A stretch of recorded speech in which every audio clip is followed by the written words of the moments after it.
Okay hi everyone. सो आज हम HCV का क्वेश्चन नंबर 5 डिस्कस करेंगे।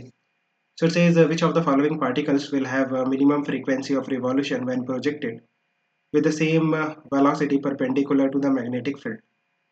सो आप देखो, अगर आप किसी चार्ज्ड पार्टिकल Q को वेलोसिटी v से प्रोजेक्ट करते हो यूनिफॉर्म मैग्नेटिक फील्ड में, लेट्स से क्रॉस डायरेक्शन में हमारे पास यूनिफॉर्म मैग्नेटिक फील्ड है, देन ये जो चार्ज्ड पार्टिकल है एक सर्कुलर पाथ में मूव करेगा एंड सर्कुलर मोशन का जो टाइम पीरियड होगा दैट विल बी 2 πm/qb।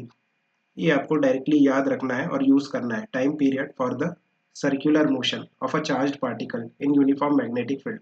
ये फॉर्मूला निकल के आता है। नाउ अगर हम फ्रीक्वेंसी की बात करते हैं that is simply 1 time period, so it will be qb/2 πm।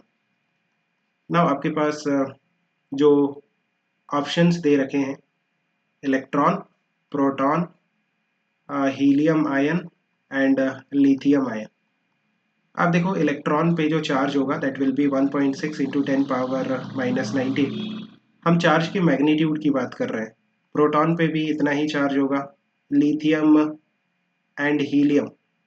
आप देखो इन दोनों आयन्स पे भी सिंगली चार्ज है, सो इन पे भी जो चार्ज होगा वो सेम होगा ना, 1.6 into 10⁻⁻19, that is one electronic.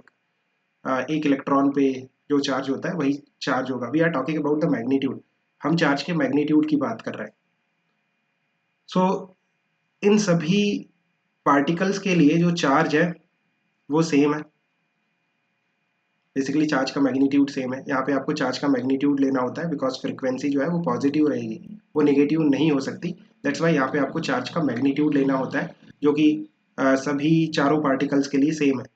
जो मैग्नेटिक फील्ड है वो भी सेम है चारों पार्टिकल्स के लिए, आपने सेम मैग्नेटिक फील्ड में प्रोजेक्ट किया है।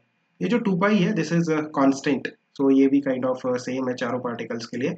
यू कैन से कि जो फ्रीक्वेंसी है वो इन्वर्सली प्रोपोर्शनल होगी मास के। बाकी सभी चीज़ें तो सेम है और यू कैन से कांस्टेंट हो जाएंगी चारों पार्टिकल्स के लिए। So frequency will become inversely proportional to mass.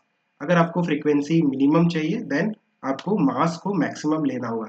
Now you can see कि जो मैक्सिमम मास होगा वो किसका होगा, लिथियम का। लिथियम आयन का जो मास होगा वो मैक्सिमम होगा, सो इसकी जो फ्रीक्वेंसी होगी वो मिनिमम होगी।